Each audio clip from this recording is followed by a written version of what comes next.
Mint is still $15 a month for premium wireless. And if you haven't made the switch yet, here are 15 reasons why you should. 1, it's $15 a month. 2, seriously, it's $15 a month. 3, no big contrast. 4, I use it. 5, my mom uses it. Are you playing me off? That's what's happening, right? Okay, give it a try at mintmobile.com/switch. Upfront payment of $45 for 3-month plan, $15 per month equivalent required. New customer offer first 3 months only. Then full price plan options available. Taxes and fees extra. See mintmobile.com. This episode is brought to you by Amazon Prime. From streaming to shopping, Prime helps you get more out of your passions. So whether you're a fan of true crime or prefer a nail-biting novel from time to time, with services like Prime Video, Amazon Music, and fast free delivery, Prime makes it easy to get more out of whatever you're into or getting into. Visit Amazon.com/Prime to learn more.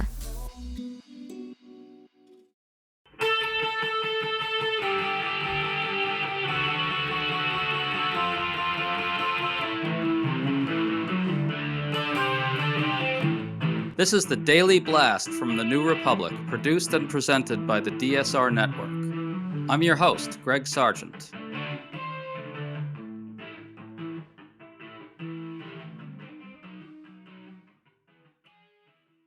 This week, Governor J.B. Pritzker delivered an extraordinary takedown of President Trump in response to Trump's threat to send troops into Chicago.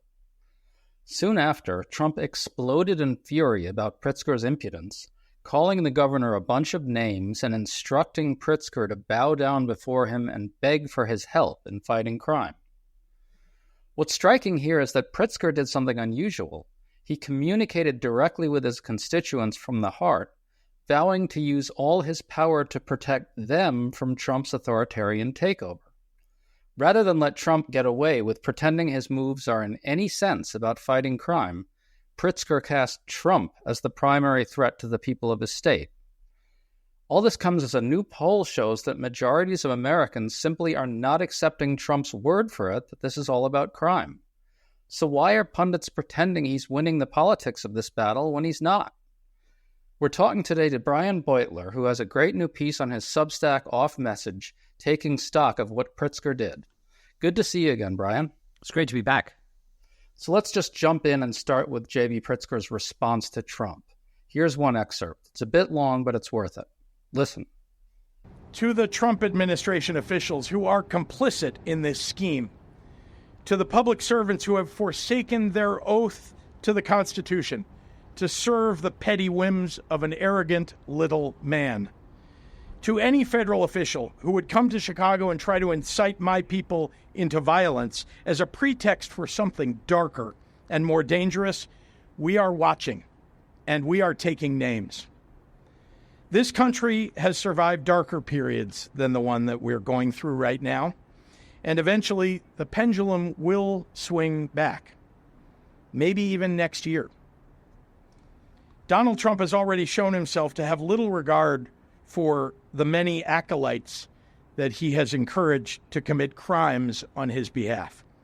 You can delay justice for a time, but history shows you cannot prevent it from finding you eventually. If you hurt my people, nothing will stop me, not time or political circumstance, from making sure that you face justice under our constitutional rule of law. So there's a lot to say about this, but one thing I want to flag is that Pritzker says straight out there that Trump wants to provoke a violent confrontation in order to create a pretext for an even more draconian crackdown. He goes straight to the core truth that Trump wants more violence and wants more tension and hate between Americans. Your response to all this? The response that Pritzker is getting to his comments from people who will vote for Democrats but are currently telling pollsters that they have a low opinion of the Democratic Party, I hope it awakens other Democrats, other governors, and the leadership in the Democratic Party in Congress to the problems with the way they've gone about confronting Trump over this and a variety of other similar things, where Trump will overreach, abuse power, but cover it with some pretext that he believes will make the issue good one for him, so long as that's how the public internalizes it, right? Like it's in Los Angeles, it wasn't about occupying Los Angeles. It was about immigration in D.C. It's not about occupying Washington, D.C. It's about crime. Same thing in Chicago. And so that has a tendency to put the Democratic leadership in Congress back on their heels, on the defensive, engaged in a lot of throat clearing about how they're not actually soft on crime. They're not actually soft on border security before they get to the part where they call him a liar and say there's no emergency and that he's trying to manipulate people and that they're not going to stand for it. And Pritzker managed to do this in a way that engendered a great deal of solidarity among the majority of Americans who disapprove of Donald Trump, and in a way that I hope, will serve as a deterrent or a warning to people within Trump world who understand that that this moment of time isn't going to extend in perpetuity, that there might be accountability on the other side of this, and that doing it might just be a political mistake. I'm intrigued by your pinpointing of the Americans out there who vote Democratic but are unhappy with the Democratic Party right now. This is a big group of people, and they're essentially absent from the debates that we have about the politics of these things. What they think matters or should matter to Democrats, right? Isn't Pritzker essentially activating those people, saying, hey, you're being heard, which is something that I don't think a lot of Democrats do. They don't say you're being heard to that constituency. I mean, Pritzker went further in a way that's actually very moving to me. He said, if you hurt my people, that's a statement of his leadership of the state of Illinois and the city of Chicago, but it's a statement of solidarity with citizens who depend on their elected leaders to protect them from harm, right? And it's those people who have been missing that from the Democratic congressional leadership, who are driving the public opinion favorability with the Democratic Party from where it should be, which is probably around half, because about half the country votes for Democrats, into the 20s, which essentially says that about half of the party's voters are fed up with being abandoned by their leadership, that the administration has made a point of coming after people who comprise that population, people like us. It's the dog days of summer, and that means it's still too hot and we're in the silly season of news. But to help you get through this time and bring you the news you need to know, we have a special offer at the DSR Network.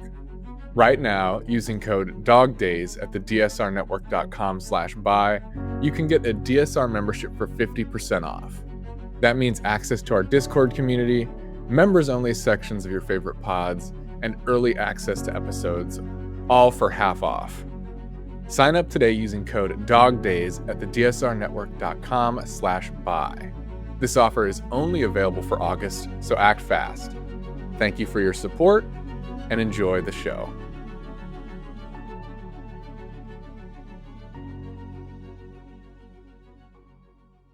In response to Pritzker, he tweeted this, quote, "A really deadly weekend in Chicago, 6 dead, 27 hurt in crime sprees all over the city. Panic-stricken Governor Pritzker says that crime is under control, when in fact it is just the opposite. He is an incompetent governor who should call me for help," close quote. Brian, the reality is that Chicago crime has fallen sharply on just about every front, murders included. But that aside, what's amazing to me about this is that Trump actually thinks he's seen as competent on this issue, and also he doesn't even pretend to be concerned at all about what the people of Chicago or their elected representatives actually want. To me, that gives away the whole scam. It isn't about helping anybody. It's about imposing on and occupying them. Can you talk about that? Yeah, I mean, the fact that America's a violent country is not new. And if it is an emergency, then it's been an emergency for many decades. And the solutions to the emergency are not and cannot be that you fan the military out throughout the country, right? Because even if you manage to flood the streets of Chicago and Washington with enough uniformed military officers that, people who might commit crimes just decide to stay indoors and crime goes down. You can't replicate the strategy across the country, right? So it's not an emergency. And that gives the lie to Trump invoking emergency powers in order to do this, as does the fact that he's doing it selectively, right? Like, I'm not the first person to observe that crime rates are higher in cities with Republican mayors or big city with Democratic mayors that are in Republican states. So like New Orleans is a good example, St. Louis.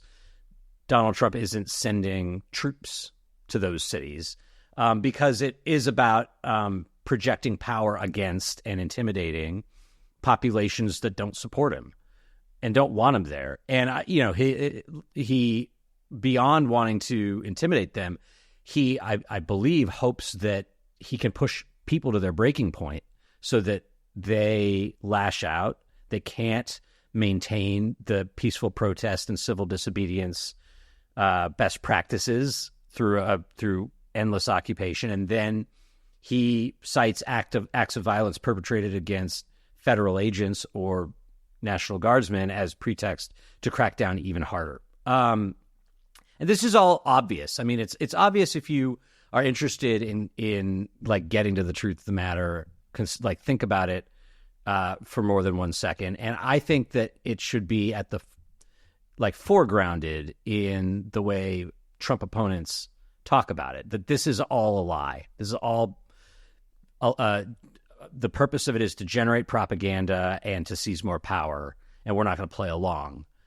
Exactly right. I want to go back to J.B. Pritzker's response to Trump for a second. Listen to this.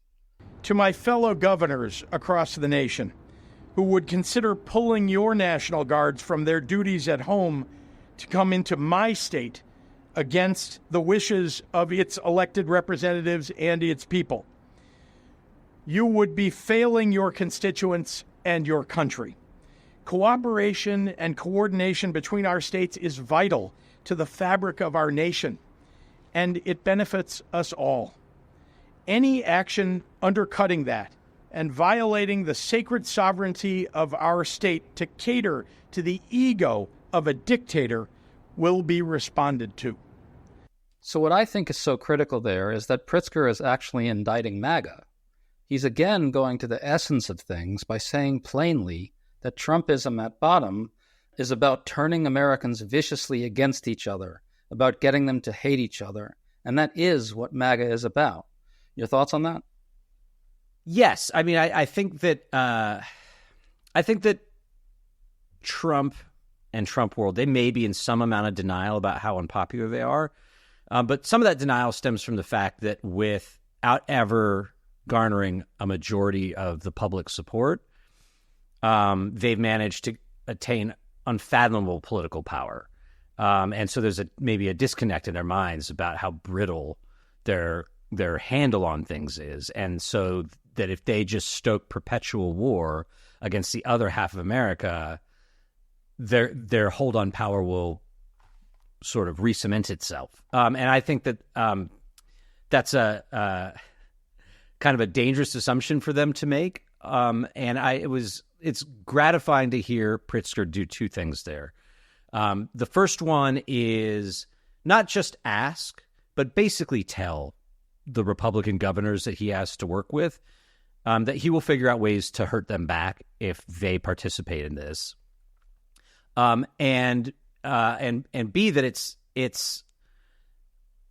it's not like a sustainable thing for them with, say, 40% of the country behind them, or 42 generously, to antagonize the other 58% and expect that to work out for them in the long run. And it's just a good reminder for people who get sort of demoralized under the weight of the constant abuse and the sense of forward motion of the Trump regime. It can make people who oppose him feel like they're outmanned and in the minority. They're overpowered, but there's more of us.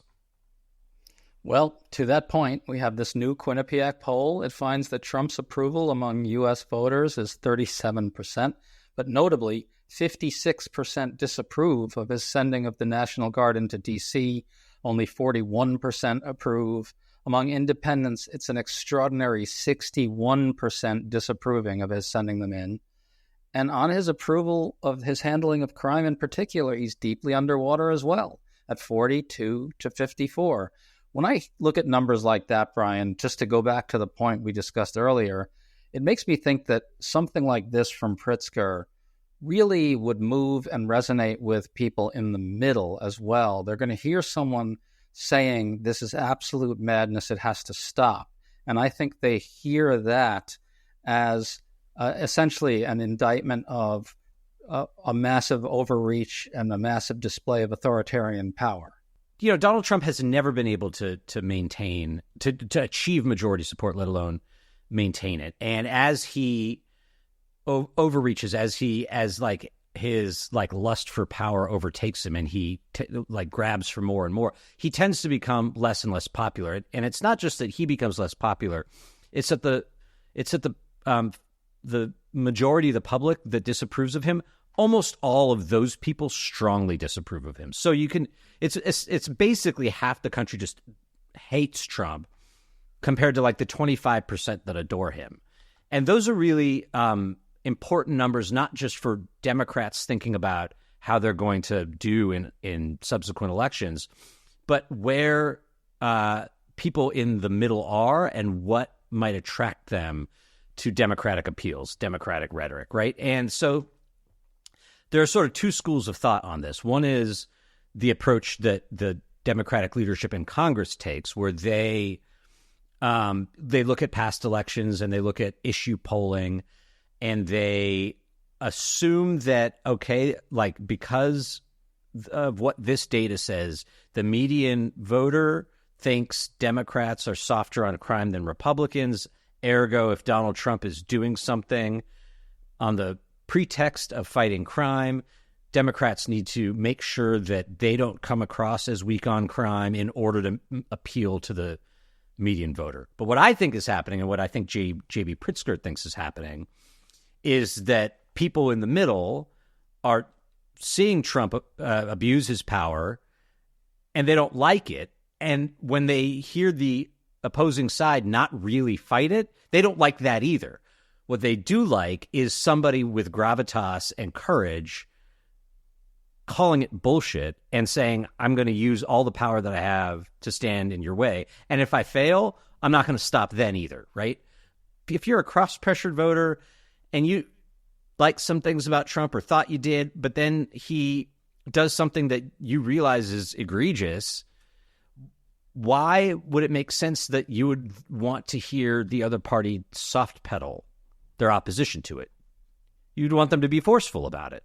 The kind of pathology and thinking that you're highlighting there has really seeped through to the punditry as well. Again and again, we hear that Trump has laid a trap for Democrats. He's baiting them into talking about an issue that favors Trump. But all of this, to your point, simply presumes up front that the debate has to unfold on Trump's terms. It assumes that voters will automatically see what Trump is doing as actually being about fighting crime, and that Dems can't contest that. Dems can't make the argument that this isn't about fighting crime.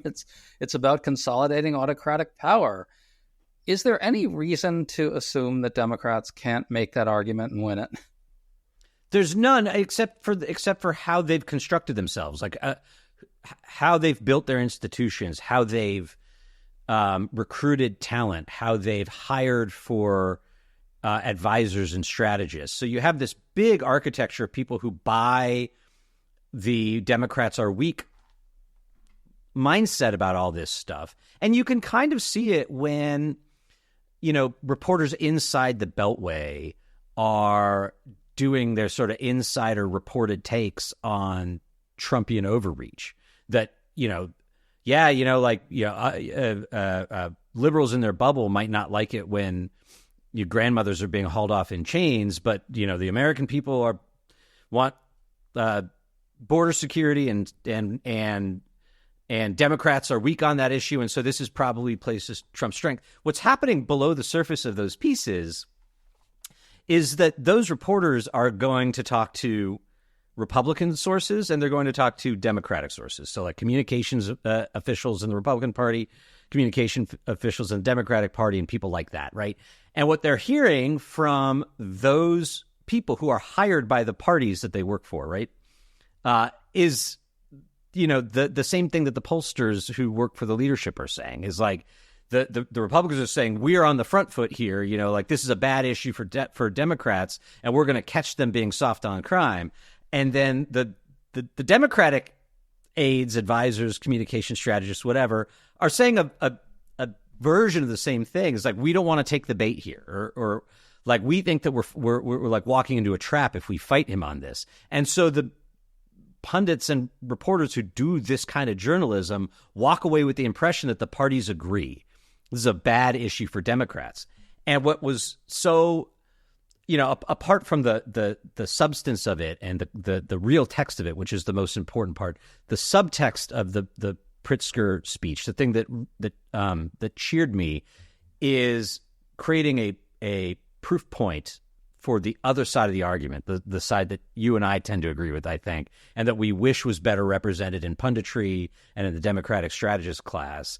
And my hope is that you see more of this out of other ambitious Democrats, because nothing succeeds like success. If more people start sounding like Pritzker and they get more support and Trump's numbers on this look like they do in the Quinnipiac poll, that's the kind of thing that could filter deeper down into the party, from Hakeem Jeffries down to the people who work for him, so that when people who write for Politico go fanning out to see if like Republicans have secret strength, even though their polling says they don't, they hear a different tune from the same set of sources. Well, we've been in situations like this before. During the Bush years, the press wrote popular war president, popular war president, popular war president for years, even though Bush's numbers were sliding into the toilet and the war was unpopular. We've seen similar things during the first Trump years, where we saw it on immigration during the second Trump term, where the punditry just accepted it on faith that Trump was going to win the argument over the rendition to kill Mara Abrego Garcia, and Democrats couldn't dare take that on. Stephen Miller whispered that in reporters' ears and got them to credulously repeat it and turn it into a self-fulfilling prophecy. But you had a few Democrats who went out there and did the right thing and stood up for the rule of law, and public opinion turned around, and eventually the party kind of got it together and figured out, well, I should actually scratch that, because they haven't gotten it together on immigration more broadly, but a number of them came out in defense of Kilmar Abrego Garcia, which took a while. So I'm a little bit hopeful that we can kind of nudge the party to a better place on this issue, as long as we keep seeing numbers like this from Quinnipiac. What do you think? Is it possible? Yeah, I mean, if you want to take an example from recent history, your point about the Democratic Party's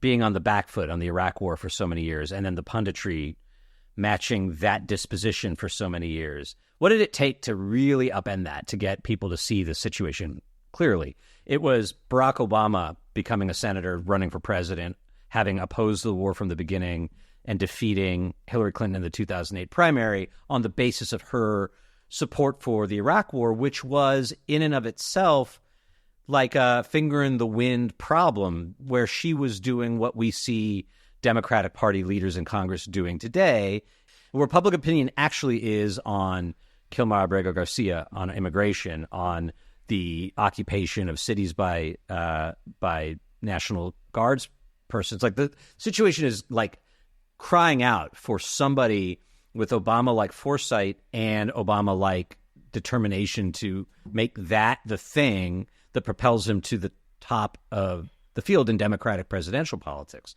I think Pritzker could be that person, but they're, like the more the better, and the more visible they are, the quicker we are to kind of, I don't know, shaking the cobwebs off a little bit.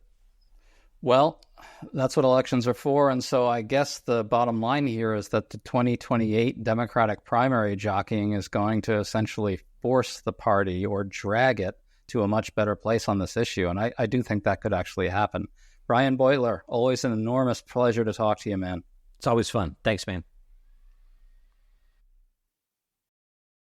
Mamá, papá, mi cuerpo crece a un ritmo alarmante y la ropa que me compren ahora me quedará muy pequeña muy pronto. Pero su billetera no tiene que sufrir por la moda con los precios bajos de la vuelta a clases de Amazon. Amazon, gasta menos, sonríe más.